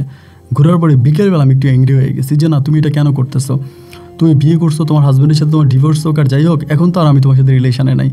পরে রাগারাগি করছি, পরে বিকেলবেলা ও চলে গেছে বরিশালে, বিকেলবেলা চলে গেছে, এবং এরপর থেকে মাঝে মাঝে ফোন দেয়, এই জাকির কী করো, খাইছো কি না, ঘুমাইছো কি না, মানে এরকম করতে করতে মানে কখন যে ভাই আমার কাছে মনে হয় কালো জাদু করছে, যেটা মনে হয় যে ব্ল্যাক ম্যাজিক করার মতো, কখন যে আমি ওর প্রতি দুর্বল হয়ে গেলাম আমি বুঝতেই পারি নাই। এরপরে দেখা যায় ও 2-3 দিন পর পরে, কয়েকদিন পর আমার বাসায় চলে আসতো, আমার বাসায় থাকতো, এবং এরকম করতে করতে ওর এক খালার বাসা আছে ঢাকাতেই, ওই খালার বাসায় কন্টিনিউয়াসলি থাকতে শুরু করে। খালার বাসায় থাকে, আমার কাছে আসে, আমার সাথে রাতে থাকে, সকালে খালার বাসায় যায়, মানে এরকম অবৈধ সম্পর্ক ওর সাথে আমার প্রতিনিয়তই হচ্ছে। একটা পর্যায়ে মানে কী করবো, ওই সময় আমার ছোটো 2 ভাইও কিন্তু জব পেয়ে গেছে, দুজনেই সরকারি চাকরি পেয়েছে, ছোটো 2 ভাই। তো পরে আমি মানে আর মানে নিতে পারতেছিলাম না, এবং নিতে না পাইরা শেষ পর্যন্ত আমি আমার মাকে আমার বাসায় নিয়ে আসছি, যে গ্রাম থেকে মাকে নিয়ে আসছি, মা যদি আমার বাসায় থাকে তাহলে ও হয়তো আর আসবে না। পরে মারে আমার বাসায় নিয়ে আসি, তারপর আমার ভিতরে ওর প্রতি এক মায়া জমে গেছে। লাস্ট পর্যন্ত আমি মাকে বলছি, মাকে বলা মাত্রই মা আমাকে মানা করছে যে না, এই মেয়ে ভালো হবে না, এর বিয়ে করবি না, ওর বিয়ে করলেও তোর জীবনে বহুত কষ্ট আছে। তারপর আমি মারে বুঝাইলাম যে মা দেখো, আর আমি পছন্দ করি বা যা হবার হয়েছে তুমি ইয়ে করো। পরে বহু কষ্ট করে মারা রাজি করাইছি, এদিক দিয়ে লুনা তার বাবা মারা রাজি করাইছে। রাজি করানোর পরে তখন পারিবারিকভাবে ছোট্ট একটা অনুষ্ঠান করে তখন আমি লুনাকে বিয়ে করি। লুনাকে বিয়ে করে আমি তখন আমার ঢাকার বাসায় নিয়ে আসি। আমি তো গ্রামে থাকি না, ঢাকায় থাকি। একটা বাসা বার করে ওই বাসায় আমি, মা আর লুনা একসাথে থাকতে শুরু করি। তো একসাথে থাকতে শুরু করি। লুনার আগের যে সংসারটা ভেঙে গেছে তার বড় কারণ হচ্ছে লুনার ঘরে কোনো সন্তানাদি হচ্ছিল না। শুধু সন্তান হয় না বলে ওই ছেলে আরেকটা বিয়ে করে, এবং আরেকটা বিয়ে করার পরে লুনা তখন ওই স্বামীর সংসার থেকে চলে আসে। এটা আমি পরে জানতে পারি, লুনাকে বিয়ে করার পরে। তো বিয়ে করার কিছুদিন পরে আমি তখন বুঝতে পারি যে লুনা কখনো মা হবে না, মানে ওর সমস্যা আছে, ও কখনো মা হবে না। এখন আমার আম্মা আমারে বলতেছে যে মানে ডাক্তারে পরীক্ষা করে বলছে মা হবে না, এইটা কিন্তু বিশ্বাস করা যায় না, কারণ ডাক্তার তো আর আল্লাহ না, সন্তান দেওয়ার মালিক আল্লাহ, সন্তান নেওয়ার মালিক আল্লাহ, তোর আল্লাহর উপরে ভরসা রাখ। এই কথা বলিয়ে তখন এই লুনাকে তখন আমি আমার বাসায় রেখে দিলাম। এই লুনা আমার বাসায় থাকতেছে। বিশ্বাস করেন যেখানে ডাক্তার বলেছে কখনোই লুনার ঘরের সন্তানাদি হবে না, সেইখানে আমার মা লুনাকে কোথায় কোথায় কবিরাজের কাছে, হুজুরের কাছে, ফকিরের কাছে নেওয়ার পরে আলহামদুলিল্লাহ লুনা এক সময় প্রেগনেন্ট হয়, বেবি কনসেপ্ট করে এবং সর্বপ্রথম আমার ঘরে একটা মেয়ে হয়। আমার ঘরে একটা মেয়ে হয় এবং এরপরে মানে 1.5 বছরের মাথায় আবারও বেবি কনসেপ্ট করে আমার ঘরে আরেকটা মেয়ে হয় এবং এরপরে আমার ঘরে একটা পুত্র সন্তান হয়। আমার 2টা মেয়ে এবং একটা ছেলে হয়। তা আমার ছোটো ভাইরাও তখন বিয়ে করে ফেলে, ওরাও ঢাকাতেই থাকে, মানে আমার ছোটো ভাইও ঢাকাতে থাকে, আমিও ঢাকায় থাকি, মানে সবাই ঢাকার মধ্যেই থাকি, গ্রামে কেউই থাকি না। তখন আমার 2টা মেয়ে একটা ছেলে, তখন অফিস করে কাজ করে বাসায় থাকি, এভাবে চলতেছি। এমন করতে করতে দেখা গেল আমার বউ মানে এই লুনা প্রথমত শুরু করলো যে মা আমাদের বাসায় কেন পড়ে থাকে, তোমার আরও 2টা ভাই আছে, তাদের বাসায় কেন যায় না, তাদের বাসায় কেন থাকে না। আমি তখন বললাম যে দেখো আমি মাকে পছন্দ করি, মাকে ভালোবাসি, আর আমি মায়ের বড় ছেলের জন্য মা আমার সাথে থাকে। না, লুনার কথা হচ্ছে কেন আমাদের বাসায় কেন পড়ে থাকবে, ওনার তো আরও 2টা ছেলে আছে, ওই 2 ছেলের বাসায় কেন যায় না। মানে হঠাৎ করে ওর মাঝে এই পরিবর্তন। পরে আমি বললাম যে লুনা দেখো আসলে তুমি এরকম করে বইলো না, আমার আম্মা এরকম না, এখন আমি কি করব বলো, আম্মা আমার বাসায় থাকুক, আম্মা আমার বাসায় থাকলে আমি নিজেও মনে একটু শান্তি পাই, একটু সাহস পাই, আমার ভালো লাগে, মা আমার বাসায় থাকুক। ও তখন মাকে বিদায় করার জন্য উঠে পড়ে লাগছে, মানে প্রতিটা মুহূর্তে মার সাথে ঝগড়া, মায়ের সাথে মারামারি, এবং কি যে একটা ব্যবহার আমার মার সাথে ও করে আমি আপনাকে বলে বোঝাতে পারবো না। যতই ওকে বুঝাই যে লুনা এগুলো ভালো না, এগুলো করো না, এবং এতে আল্লাহ নারাজ হয়ে যাবে, আমার মা আমার বাসায় থাকা মানে আমার বাসায় আমার মায়ের পায়ে ধুলো পড়া, মানে আমার মা একজন স্বর্গীয় নারী, আমার বাসায় থাকুক, আমার মা নামাজ কালাম পড়ে, রোজা রাখে, দিনের পথে চলে, ফরজগার একজন মহিলা, আমার মায়ের মুখমণ্ডল আমরা সন্তান ব্যতীত কেউ এখনও দেখি নাই, সো তুমি এটা করো না। না, লুনার এটা লাগিয়ে গেছে, আমার মা কেন আমাদের বাসায় পড়ে থাকবে, এবং কন্টিনিউয়াসলি উনি কেন আমাদের বাসায় থাকতেছে, আমাদের বাসা দিকে উনি কেন যাচ্ছে না। মানে কোনোভাবেই আমি লুনারে বুঝাইতে পারলাম না যে তুমি একটু শান্ত হও, এরকমটা করো না, একটু শান্ত হও। না, ও বুঝবেই না, ও মানবেই না, ওর কথাই একটা যে কেন আমাদের বাসায় পড়ে থাকবে, আমাদের বাসায় পড়ে থাকতে পারবে না, আমাদের বাসা থেকে ওনাকে নিয়ে যেতে হবে, আমাদের বাসা থেকে ওনাকে নিয়ে যেতে হবে, আমাদের বাসা উনি থাকতে পারবে না। একটা ধরেন কি পরিমাণের যে একটা ঝামেলায় পড়ে গেছে ভাই বলে বুঝাতে পারবো না। এবং একটা সময় ঘরে আসলে আমার সাথে ঝগড়া, শেষে বলতেছে তুমি একটা কাজ করো, তুমি তো আমাকে বৃদ্ধাশ্রমে দিয়ে দাও, আমারে বলে। আমি বললাম আমি মায়ের সন্তান, আমি মাস শেষে 50-60 হাজার টাকা বেতন পাই, ভালো সরকারির তো ভালো একটা দফতরে আমি চাকরি করি, তা আমি কেন আমার মায়ের বৃদ্ধাশ্রমে দিব, আমি আমার মাকে বৃদ্ধাশ্রমে দিব না। আমি এত বড় একটা সন্তান আছি, আমার মা বৃদ্ধাশ্রমে কেন থাকবে, আমি দিব না। এই নিয়ে ধরেন ঝামেলা। এদিক দিয়ে আমার শ্বশুর শাশুড়ি আমাকে ফোন দেয়, এই বাবা তুমি কাজটা ভালো করো নাই, কেন আমার মেয়ের উপরে তোমার মাকে রেখে দিছো। ভাই স্টিল আমার ঘরে একটা কাজের বুয়া আছে, 24 ঘন্টার সমস্ত কাজ আমার কাজের বুয়াটাই করে, ও কিন্তু কোনো কাজই করে না, কিন্তু এরপরও আমার মাকে সহ্য করতে পারে না। ওর কথাই একটা যে আমার মা আমার ঘরে থাকতেই পারবে না, আমি যে করে হোক মাকে ঘর থেকে বের করে দিতে হবে। যতই তারে বুঝাই, যতই তারে বলি না, ও কোনো কিছু বুঝতেও রাজি নাই, মানতেও রাজি নাই, কথাই একটা আমার মা এই ঘরে থাকতে পারবে না, দ্যাটস ইট। শেষ পর্যন্ত আর কি করব, ওর সাথে কোনোভাবেই পাইরে উঠতেছি না, কোনোভাবেই পারতেছি না, যাও করতেছে, যেটাও করতেছে। শেষ পর্যন্ত আমি ওর বললাম যে না, হয় তুমি আমার ঘরে থাকো, নয় তুমি আমার ঘর থেকে চলে যাও, আমি আমার মাকে আমার ঘর থেকে বের করব না, আমার মা আমার ঘরেই থাকবে। তা আমার মা হলো কি অনেকটা ইয়াং, মানে আমার বাবা মারা গেছে খুব কম বয়সে, আমার আম্মা দেখতে শুনতে অতটা বুড়ো হয় নাই, যে অনেকটা বয়স হয়ে গেছে এরকম না, যথেষ্ট ইয়াং আছে। আপনি কি বলবো ভাই শোনেন। তো এরপরে হলো কি, আমি তো আর জানি না আমার মা ঘরে আসে বাইরে যায়, এমন অবস্থার ভিতরে আমিও একটা সরকারি ভালো দপ্তরে কাজ করি, সবার কাছে খুব সম্মান সুনাম। একদিন হলো কি, ও কি করছে ওই জানে, মানে আমার আম্মার সাথে হঠাৎ ভালো হয়ে গেছে লুনা, আমার আম্মার সাথে এত ভালো হয়েছে, হঠাৎ করে আম্মু ছাড়া কিছু বোঝে না, আম্মুরে ছাড়া খায় না, আম্মুরে ছাড়া ঘুমায় না, মানে আম্মুকে ভাতের লোকমা ধরে আম্মুরে ভাত খাওয়াই দেয়, মানে আম্মুর প্রতি ওর সিরিয়াস ভালোবাসা। তা আম্মুর প্রতি হঠাৎ এত ভালোবাসা বেড়ে যাওয়ার কারণ কি ভাই, এইটা আমি ঠিক বুঝলাম না, যে কেন আম্মুকে এতটা ভালোবাসতে শুরু করছে।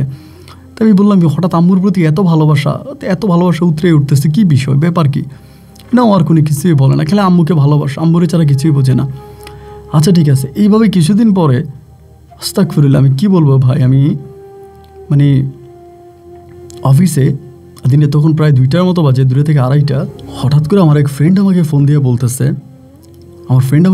বলতেছে যে জাকির তুই কই? আমি বললাম আমি তো অফিসে।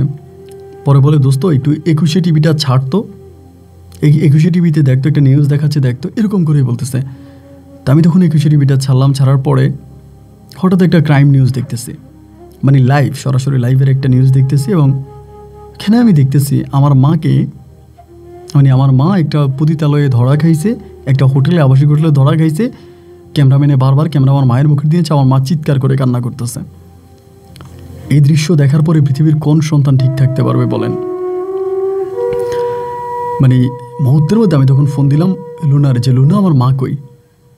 লুনা বলে তোমার আম্মা তো বাইরে গেছে দুপুরবেলা। এর আগেও কিন্তু আমার মা সম্বন্ধে অনেক বাজে কথা বলতো, আমার মা এটা করছে ওইটা করছে, অনেক কথা বলতো। পরে মানে আমি বললাম যে আমার মাকে তো আমিই চিনি, আমার মা কেমন। পৃথিবী উল্টাই গেলেও আমার মা কখনো কোনো দিন আবাসিক হোটেলে যাওয়ার মতো মহিলা না আমার মা। আমি বললাম আমার মা ওইখানে কীভাবে গেল? ও বলে আমি জানি না, তোমার মা আগ থেকেই খারাপ ছিল, তোমার মায়ের চরিত্র ভালো ছিল না, আমি তোমাকে আগেই বলছি, কিন্তু তুমি আমার কোনো কথা শোনো নাই।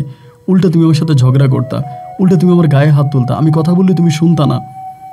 আমি বললাম তুমি এটা কি বলতেছো, এটা কি কথা বলতেছো তুমি? আমার মাকে আমি তো চিনি, আমার মা কেমন আমি তো জানি, আমার মা তো এই চরিত্রের মহিলা না। পরে দৌড়াদৌড়ি করে আমি তখন থানায় গেলাম। থানায় যাওয়ার পরে নিজের পরিচয় দিলাম, দেওয়ার পরে সেখানে আমি থানাতে মার সামনে আসছি, মার লজ্জা আমার সামনে আসে না, নিচের দিকে তাকে কান্না করতেছে। আমি বললাম মা তুই আমার দিকে তাকে, কি হয়েছে আমারে বলো। মা আমারে বলে না আমি কিছু বলবো না, আমাকে গ্রামে দিয়ে আয়, আমি তোর বাবার কবরের কাছে গিয়ে শুয়ে যাবো, আমাকে গ্রামে দিয়ে আয়।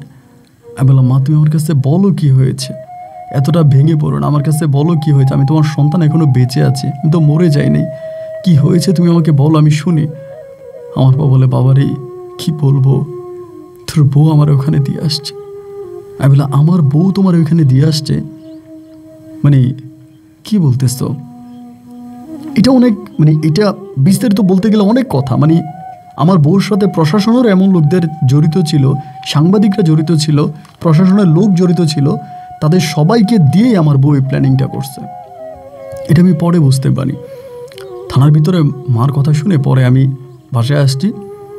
বাসায় আসার পরে আর সহ্য করতে পারিনি, সহ্য করতে না পারি বেল খুলে ওখানে মায়ের বেল খুলে মারছি, মারার মতোই মারছি, মানে এমন মারছি যে আমি জীবনে কখনো কাউরে এইভাবে মারিনি। বেল্ট খুলে ঘরের মধ্যে মারার পরে সেখানে আমার ও তখন কী করলো, ঘরে ঢুকে আমার খালা শাশুড়িটা ফোন দিল। আমার খালা শাশুড়ি ঢাকায় থাকতো, আমার খালা শাশুড়ি আসছে, আইসেই প্রথমে পুলিশ ক্লেম করলো। এই ওর পুলিশ ক্লেম করলো, এবং শুধু পুলিশ ক্লেম না, এত ঝামেলা করছে ওরা আইনিভাবে। তাই শেষ পর্যন্ত আমার এই শুধু ওর জন্য আমার শেষ পর্যন্ত আমার চাকরিটা পর্যন্ত চলে গেল। আমাকে চাকরি থেকে ডিসমিস করা হলো। ওরে আমি অনেকবার বলছি দেখো তুমি যেটা করছো এটা ঠিক করো নাই, আর আমি তোমার গায়ে হাত তুলছি এটা আমি অন্যায় করছি, আমার এটা ঠিক হয় নাই, আর যা হবার তো হয়ে গেছে, তুমি শান্ত, কিন্তু শান্ত হয় নাই। ও শান্ত না হয়ে কি করলো, আমার এলাকার মানে আপনার ওর এলাকার বা বিভিন্ন প্রশাসনিক লোকজন ধরে, আমার তো অনেক শত্রু ছিল, আমি ক্রাইম ডিপার্টমেন্টে কাজ করতাম, অনেক শত্রু আমার ছিল, ওই শত্রুদেরকে ধরেও শেষ পর্যন্ত আমার চাকরিটা খেয়ে ফেললো, চাকরিটা চলে গেল। চাকরিটা চলে যাওয়ার পরে 2টা মেয়ে একটা ছেলে চলতে পারতেছিলাম না, ছোট ভাইরা সাহায্য সহযোগিতা করতেছে, আর আমিও বিভিন্ন জায়গায় চাকরির জন্য অ্যাপ্লাই করতেছি, চাকরি পাই না। এই অবস্থার ভিতরে মা তখন বললো আমার কোনো 2 ভাইয়ের বাসাও থাকবে না। মা বললো আমি গ্রামে চলে যাব, গ্রামে চলে যাব। মা গ্রামে যাওয়ার জন্য খুবই মানে করতেছে, আমি গ্রামে চলে যাবো, এখানে থাকবো না। পরে মা গ্রামে চলে গেল। মা যেদিন গ্রামে গেল তার 2 দিন পরে আমার শাশুড়ি আসছে, তখন কিন্তু আমার মেয়ের সাথে আমার ডিভোর্স হয়ে গেছে। আমার বাসা আমার শাশুড়ি আসছে, আইসা বলতেছে আমার সন্তানদেরকে নিয়ে যাবে। তাই আমি বললাম যে আমার বাসায় আসে থাকুক। আমার শাশুড়ি বলতেছে না আমি নিয়ে যাব, তোমার বাসায় থাকলে কেমন দেখায়, ভালো দেখায়, আমি নিয়ে যাব। উনি কেন নিয়ে গেছে আমি জানি না। দেখেন এই আমার শাশুড়ি তখন আমার সন্তানদেরকে নিয়ে গেল ঢাকা থেকে। আমি তখন ঢাকায় পড়ে আসি, এভাবে ঢাকায় পড়ে আসি। তার প্রায় ঢাকায় পড়ে থাকা অবস্থায় হঠাৎ করে মানে এই ঘটনার আমার মা মানে গ্রামে যাওয়ার প্রায় 2 মাস পরের ঘটনায়, 2 মাস পরে আমি আমার মায়ের জন্য একটা কাজের বুয়াও রাখছি। যদি আমি টাকা দিতাম না, আমার 2 ভাই টাকা দিত, এটা কাজের বুয়া রাখছি, কাজের বুয়া থাকতো আমার মার সাথে। সেখানে আমার 2 মাস পরে আমার মা হঠাৎ অসুস্থ, এমন অসুস্থ যে আমার মা বমি করলেই রক্ত বাইর হয়। এবং মায়ের যে কী হয়েছে আমি বলে বোঝাতে পারি, মির্কি রোগের মতো মা এরকম করে খালি কাঁপতো, মানে কৃমি রোগ এরকম করে খালি কাঁপতো। বলছি কী একটা অবস্থা ভাই বলে বোঝাতে পারবো না। আমি মাকে ঢাকায় নিয়ে এসে আমার 2 ভাই পর্যাপ্ত টাকা দেয়, তাদের টাকা আমি মাকে বিভিন্ন বড় বড় হসপিটালে নিয়ে যাই। কোনো ডাক্তারই আমার মায়ের কোনো রোগই ধরতে পারে না, মানে টোটালি আমার মায়ের কোনো রোগ ধরতেই পারে না, মায়ের রোগ ধরতেই পারে না। এবং এরকম করতে করতে আমার ছোটো ভাইয়ের বউ, আমার যে যমজ 2 ভাই, আমার ছোটো ভাইয়ের বউ আমার মার সাথে ছিল কয়েকদিন গ্রামে, ওই কয়েকদিন ছিল, ওই কোনো কিছু বুঝতে পারে না। পরে আমার আম্মা মারা গেল, প্রায় 20-25 দিন হসপিটালে দৌড়াদৌড়ি করে আম্মা মারা গেছে। এবং আম্মা মারা যাওয়ার পর আমি সম্পূর্ণভাবে ভেঙে পড়ি ওই সময়টাতে। পরে গ্রামে গেলাম এবং আমাদের যে কবরস্থানটা সেটা মোটামুটি বাড়ি থেকে বেশ দূরে, এক পুকুর পাড়ে, মানে পুকুর বলতে একটা দিঘি আছে, দিঘির পাড়ে কবরস্থান। আমার আব্বাকে ওইখানে দাফন করি, তো আমার মাকে আব্বার কবরের পাশে আম্মাকে দাফন করি। আম্মাকে দাফন করে আমি বাড়িতে চলে আসি, মানে ঢাকায় চলে আসি। আসার পরে খোঁজাখুঁজুরে একটা প্রাইভেট কোম্পানিতে চাকরি নেই। আমার শ্বশুরবাড়ির লোকজন আর আমার কোনো ফোন রিসিভ করে না। আমি তাদেরকে ফোন করি, তাদের সাথে কথা বলার জন্য চেষ্টা করি, আমার ওয়াইফ কেমন আছে, বা আমার সন্তানগুলো কেমন আছে। ওর সাথে আমার ডিভোর্স হয়ে গেছে, সন্তানদের ঝুঁস মানার জন্য চেষ্টা করি, তবে সন্তানদের কোনো খোঁজ খবর নিতে পারি না। আমার শ্বশুর শাশুড়ি আমার কোনো কলই তারা রিসিভ করে না। এই দামে আমি ঢাকার দিকে পড়ে আসি, আমার নিজের মতো করে আমি পড়ে আসি। আর তখন আমি একটা প্রাইভেট কোম্পানিতে চাকরি নেই, একটা প্রাইভেট কোম্পানিতে চাকরি করতেছি, মোটামুটি যা কয়েক টাকা বেতন পাইতেছি, তা দিয়ে কোনো রকমে মানে পেট বাঁচানো আর কি, মানে পেট বাঁচিয়ে কোনো রকমে বেঁচে থাকা, এরকম করেই তখন চলাফেরা করতেছি। এর মাঝে প্রায় আমার মা মারা যাওয়ার আপনার মাসখানিক পরে আমি খবর পাইলাম যে আমার বউ নাকি অসুস্থ, মানে আমার ডিভোর্সি বউ অসুস্থ। আমার বড় মেয়েটার সাথে একদিন কথা হইলো ফোনে, বড় মেয়েটা আমার বললো যে আম্মু অনেক অসুস্থ। এবং এরই মাঝে এই ওর আম্মু অসুস্থ এর কিছুদিন পরেই, মানে কিছুদিন বলতে প্রায় 20-25 দিন বা 1 মাস এরকমই হবে, হঠাৎ করে আমার শ্বশুর হক সাহেব আমার ফোন দিয়ে বলতেছে, এই যে জাকি, লুনা কি তোমার বাসায় গেছে? হঠাৎ করে আমি বললাম যে আব্বা আপনি এটা কী বলেন, লুনা আমার বাসায় কেন আসবে? লুনার সাথে আমার ডিভোর্স হয়ে গেছে, আমাদের ছাড়াছাড়ি হয়ে গেছে, তো আমার বাসায় আসার কোনো কারণ নাই। এই না, লুনা তোমার বাসায় গেছে, লুনা তোমার বাসায় আছে, তুমি ওরা মিথ্যা বলো কেন? এরকম করে ধমকাধমকি করতেছে।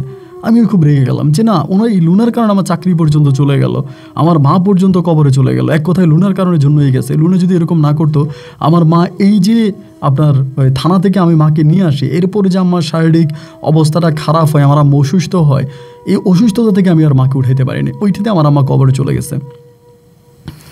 এই অবস্থার মধ্যে আমি পাই না, মানে আমার শ্বশুর আমাকে ফোন দিয়ে বলতেছে যে কই গেল, মানে ওনার মেয়ের উনি পাইতেছে না।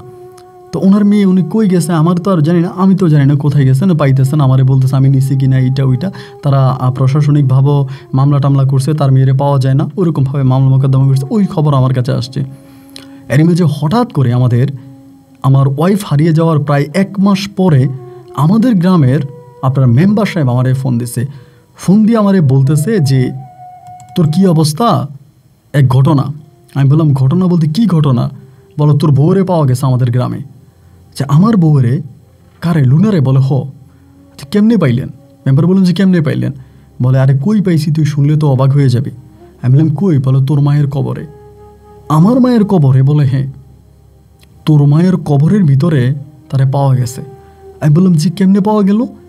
তো মেম্বার আমারে বলতেছে যে তোর মায়ের কবর থেকে পচা গন্ধ বেরিতেছে। ওই যে কবরের চারপাশে মানুষরা কাজ করে না, তো অনেক মানুষ তো মানে ফসলি জমি আছে, ধান আছে, ধানের খেতে মানুষ কাজ করে, এখন তারা নাকি গন্ধ পাচ্ছে, নাকি তাদের প্রচণ্ড পচা গন্ধ আসতেছে। এখন তারা নাকি মনে করছে যে মানে কেউ হয়তো কোনো ময়লা আবর্জনা মনে হয় ফেলছে এদিকে, বা হয়তো কোনো কিছু কুকুর টুকুর মারা গেছে কবরস্থানের আশেপাশে ফেলে গেছে, বা কবরস্থান থেকে কোনো লাশ আবার উঠে ফেললো কিনা, এরকমটা চিন্তা করে, বা কুকুরে এরকম করে, তো তারা এটা চিন্তা করে নাকি কবরস্থানে ঢুকছে। এবং ঢুকার পরে নাকি আমার মায়ের কবর থেকে নাকি গন্ধটা আসতেছে। ওই তারা আমার মায়ের কবরের কাছে যায় নাকি দেখে যে আমার মায়ের কবরের পাশের বাঁশগুলো উঠানো এবং কবরের ভিতরে কিছু আছে। তারা মনে করছে সম্ভবত কোনো কুকুর টুকুর ঢুকছে, এইটা মনে করে তারা মানে ভিতরে যেয়ে দেখে যে মানুষ, তারা তখন চিৎকার দেয়। এবং চিৎকার দিলে তখন আশেপাশ থেকে অনেক মানুষ আছে, আমার মায়ের মরে গেছে, অনেক মাস হয়েছে, মানে আমার মায়ের শরীরের পচা মাংস এগুলো ওর গায়ে মাখা, এবং ওর টোটালি পাগল, এরকমভাবে পাওয়া গেছে। পরে আমি তাড়াতাড়ি ওর বাবা মারে খবর দিলাম, তারা নাকি গেছে, এবং আমিও তখন বরিশালে যাই আমার গ্রামে যাওয়ার পরে দেখলাম তার এই অবস্থা, সে পুরোই পাগল, মানে পুরো পাগল। 1 মাস কোথায় ছিল তার কোনো খবর নাই, 1 মাস পরে ওইখানে তারা পাওয়া গেছে কবরস্থানে। পরে কবর আবার গ্রামের লোকজনে ধরে কবর মাটি দিয়ে ফেলে, ওরা আবার মাটি দিয়ে কবর ঠিক করে ফেলে। পরে এই অবস্থা, মানে কী যে একটা অবস্থা বলি বোঝাতে পারবো না। পরে আমি না বুঝতেছি না, এর ভিতরে হঠাৎ করে আমাদের ঘরের যে কাজের মহিলাটা ছিল, আমার মারে দেখাশোনা করতো, ওই কাজের বেটি বলে এরকমই হয়, আমিও জানতাম একদিন তুই তোর শাশুড়ির পচা মাংস খাবি, আল্লাহ তোরে খাওয়াইছে। এই কথা আমার ঘরের কাজের মেয়েটা, আমার কাজের মহিলাটা আমারে বললো। মানে কাজের মহিলাটা হঠাৎ করে আমার বউয়ের অবস্থা দেখে বলে উঠলো, আমি শুনছি। তো এখানে আমার শ্বশুর তখন আমার বউরে কোনোরকম, মানে আমার ডিভোর্সি ওয়াইফরে তখন এখান থেকে নিয়ে গেল। নিয়ে যাওয়ার পর আমি আমার কাজের বুয়াটারে ধরলাম যে আমার মা মরণকালে আমার মায়ের সাথে ছিল, কী ব্যাপার আপনি এটা আমার বউরে কেন বললেন? যে আপনি জানতেন আমার বউ একদিন আমার মায়ের পচা মাংস খাবে, মরা পচা মাংস, কেমনে জানতেন? পরে আমারে বলতেছে আমি শুনছি আপনার মারে আপনার বউ অনেক কষ্ট। আমি বললাম না, আপনি তো আমার বউরে কখনো দেখেনও নাই, আমার বউরে আপনি কখনো দেখেনও নাই। ইতিমধ্যে এই কাজের বুয়াটার সম্বন্ধে কিন্তু আমি অনেক খবরাখবর পাইছি, একটু উল্টাপাল্টা পাইছি, আপনার পরে বলি। তা আপনি কেমনে জানছেন যে, আপনি আমারে বলেন। পরে বলে না আমি জানছি। কেমনে জানছেন? আমরা তো ভাই সরকারি লাইনে কাজ করছি, বুঝি আসামিদের চোখের দিকে তাকালেই বুঝতে পারি যে তাদের ভিতরে কিছু একটা আছে, এবং মহিলার চোখের দিকে তাকে আমি বুঝছি এখানে কোনো ঝামেলা আছে। তার ছোটো ভাই তখন ভালো অবস্থানে আছে, ছোটো ভাইরে ফোন দিলাম, ফোন দিয়ে বললাম যে ফোর্স নিয়ে আয়, আইনে মহিলার থানায় ধরে নিয়ে আমরা জিজ্ঞাসাবাদ করলো সব বাইরেও। এইবার মহিলা আমার পা ধরে কান্না শুরু করছে যে বাবা আমারে মাইরো না, আমি অসহায় মানুষ, গরিব মানুষ, আমারে মাইরো না, আমি লোভে পড়ে একটা কাজ করছি। লোভে পড়ে একটা কাজ করছেন? লোভে পড়ে কী কাজ করছেন? ভাসান আমি লোভে পড়া তোমার মায়ের মাথার চুল, পায়ের নখ, পরনের কাপড় তোমার বউরে দিছি। কেন দিছেন? তোমার বউ এগুলো দিয়া কালো জাদু করবো এর লেগা। তে আমার বউ কালো জাদু করলে এগুলো দিয়া, তাহলে আপনি এগুলো দিলেন, আপনার লাভটা কি? বলে আমারে বলছিল রে বাবা আমার 50,000 টাকা দিব, আমার মেয়েটার বিয়ে হয় না, আমার ঘরে একটা যুবতী মেয়েটার বিয়ে হয় না, কিছু 50,000 টাকা দিব, দিলে আমি ভাবছিলাম মেয়েটার বিয়ে শাদী দিব, কিন্তু আমার আর টাকাও দেয় না দেওয়াতে আমি টাকা যেহেতু দেন আমি অভিশাপ দিছি। আমি জানি আজকে এই অভিশাপে তোমার বউরই অবস্থা, আমি মন থেকে অভিশাপ দিছি। তাই আমি বললাম আপনি আমার মায়ের এই জিনিসগুলো আমার বউরে দিলেন, আমার বউ তো আপনার টাকা দেয় নাই, আপনি তো আমাদেরকে বলে দিতে পারতেন যে আপনি এগুলো করছেন। আমরা তো ডাক্তারের চিকিৎসা না করে কবিরাজের চিকিৎসা করতাম, কবিরাজের কাছে নিয়ে যাইতাম, আমার মা তো বাইচা যাইতো, আমরা তো কবিরাজ দেখাইতাম, আপনি কেন বললেন না? পরে বলে বাবার আমি ভয়ে বলি নাই, যদি আমি বলি তোমার মায়ের তো এই অবস্থা, যদি আমি বলে ফেলি আমি তোমার মায়ের চোল নুক এটা ওইটা নিয়ে তোমার বউয়ের যে তোমার বউয়ে কালো জাদু করছে, তোমরা যদি আমার মারো, আমি এই ভয়ে বলি নাই। তো আমার ছোটো ভাই শুই না, মানে ছোটো ভাই তারা শুনতে পারছে, তারা তখন এই মহিলারে নিয়ে যাবে, রিমান্ডে নিবে, এই করবে সেই করবে। থাক আমার মা মরে গেছে, এই মহিলারে রিমান্ডে দিলে, এই মহিলারে মারলে কাটলে তো আর আমি আমার মাকে ফিরে পাবো না, মা তো মরেই গেছে। আমার মায়ের দিকে তাকে মহিলারা মাফ করে দেয়, মহিলা যা করছে মহিলার আল্লাহ মাফ করে, আমরাও মাফ করে দিই। আর আমার মায়ের হয়াত নাই, হয়াত থাকলে তো আমার মা মারা যাইতো না। তো ছোটো ভাইরা বলে না ভাইয়া এটা আপনি ঠিক করে নেয়, মহিলারে শাস্তি দেওয়া দরকার এই সেই। আমি মহিলারে শাস্তি দিলাম না, এবং না দেওয়ার পরে আমি আবারও ঢাকায় আসি, এবং আসার পর আমার 3টা সন্তান, মানে আমার ওয়াইফ যখন পাগল হয়ে যায় তখন আমার শ্বশুর শাশুড়িও রাখতে পারে না, পরে আমার 2টা মেয়ে আর একটা ছেলেকে আমি আমার সাথে নিয়ে আসি। আনার পরে সন্তানগুলোকে দেখাশোনা করার জন্য আমি একটা বিয়ে করি, সত্যি কথা বলতে। এবারে পরে আমি যেই বিয়েটা করি ওই ওয়াইফের সাথে আমার সন্তানরা আসলে কমফোর্ট না, আর আমার ওই ওয়াইফটাও ভালো ছিল না, তাই আমি ওইটাকে আমি ডিভোর্স করে দিই। ডিভোর্স দেওয়ার পরে আমি আমার 2টা মেয়ে আর একটা ছেলে নিয়ে এখনও আছে। আমার সন্তানদের অনেক বড় হয়েছে, তারা ঢাকাতেই পড়াশোনা করে, তারা সবাই ঢাকাতেই সেটেল। এবং আমার মাও মরে গেল, বাবাও মরে গেল, ছোটো 2 ভাই আছে। পরে আর আমি বিয়ে শাদী করি নাই, এখন প্রায় মধ্যবয়স্ক, আর বিয়ে শাদী করা হয় নাই। আমার ছেলে মেয়ে, আমার ঈদে নিয়ে আমি খুব ভালো আছি। তো প্রতি রাতেই ধরেন অনেক বোরিং লাগে, বিরক্ত লাগে, সময় কাটে না, কেমন জানি নিজের ভিতরে একটা হাহাকার কাজ করে। তখন থেকে আপনার গল্পগুলো আমি পাই, আপনার ভৌতিক গল্পগুলো শুনি, এই গল্পগুলো শুনি, ভালো লাগে। এবং সেই ভালো লাগা থেকে রাত জেগে আপনার গল্প শুনতে শুনতে নিজের মাথায় একটা জিনিস আসলো, আচ্ছা আমি আমার ঘটনাগুলো আপনার সাথে শেয়ার করি। তো আপনার কাছে আমি আমার কথাগুলো বললাম, যদি আপনি মনে করেন এই সমাজের বউ শাশুদেরকে সতর্ক করার জন্য আপনি আমার গল্পটা রেকর্ড করতে পারেন। আমি এখন আলহামদুলিল্লাহ ভালো আছি, আমার 2 মেয়ে 1 ছেলেকে নিয়ে একটা প্রাইভেট কোম্পানিতে চাকরি করে ভালো টাকায় বেতন পাই। আমার 2 ভাইও আমাকে সাহায্য সহযোগিতা করে। আপনি আমাদের জন্য দোয়া করবেন, আমি আপনার জন্য দোয়া করি। ভালো থাকবেন আপন ভাই, আসসালামু আলাইকুম।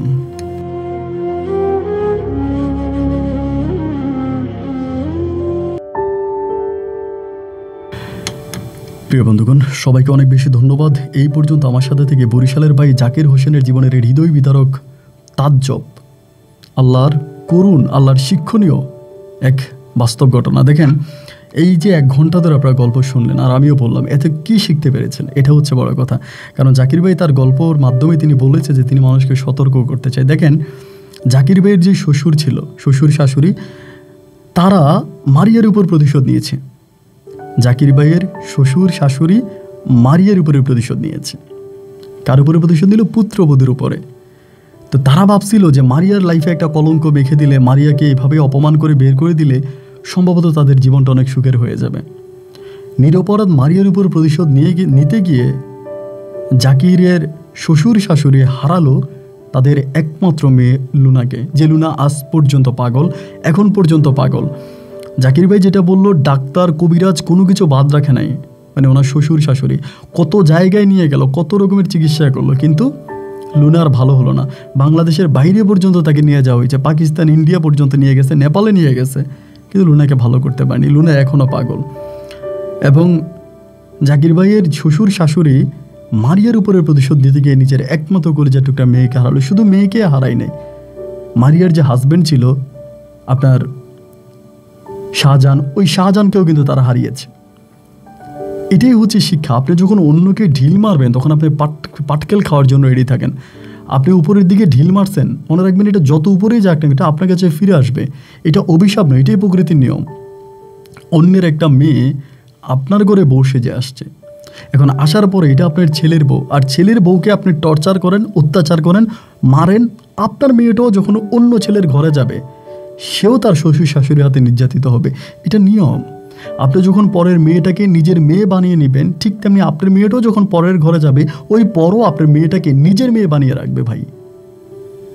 এটাই নিয়ম, এটা কোনো অভিশাপ নয়, এটা কোনো ক্যালকুলেশন নয়, এটাই নিয়ম। আপনি নিজের অন্যের মেয়েকে সম্মান করেন, আপনার মেয়েরও অন্যরা সম্মান করবে। আপনি কাউকে সালাম দেন, সে আপনাকে সালামের উত্তর দেবে। আপনি তাকে গালি দেন, সে আপনাকে গালি দিবে। সুতরাং এই গল্প থেকে যে বোনেরা আমার গল্পগুলো শুনেছেন, শ্বশুর শাশুড়ি যখন বৃদ্ধ হয় তখন তারা বাচ্চা হয়ে যায়। কেমন হয়? ছোটোবেলায় বাচ্চাদের দাঁত থাকে না, ঠিক বয়স হয়ে গেলে মানুষের দাঁত পড়ে যায়। বাবা মায়ের যখন বয়স বেড়ে যায় তারা তখন বাচ্চাদের মতো হয়ে যায়। আর এই বাচ্চাকে ঠিক যেমনি টেক কেয়ার করতে হয়, বয়স্ক মানুষদেরকেও তেমনি টেক কেয়ার করতে হয়। আপনি শুনলে অবাক হয়ে যাবেন, এই বয়স্ক মানুষদের দোয়া আল্লাহ অনেক ক্ষেত্রেই কবুল করে। তাদের অসুস্থতার সেবা যত্ন করবেন। ঠিক আপনি যখন বৃদ্ধ হবেন, আপনার যখন বয়স হবে, একইভাবে আপনার ছেলের বউ, আপনার মেয়ের হাজব্যান্ডও একইভাবে আপনাকে দেখবে। এটাই নিয়ম। সো আশা করি এই গল্প থেকে আপনি অনেক কিছু শিখতে পেরেছেন। যা শিখতে পেরেছেন তা যদি মনে রাখেন এবং কাজে লাগান, তবেই আপনার গল্প শোনা সার্থক, আর আমার গল্প বলাও সার্থক। সবাই ভালো থাকবেন, সুস্থ থাকবেন, এই শুভকামনা। আজকের মতো এখানে বিদায়। ইনশাল্লাহ দেখা হবে অন্যদিন অন্য কারো বাস্তব জীবনের গল্প নিয়ে। আল্লাহ হাফেজ অ্যান্ড আসসালামু আলাইকুম।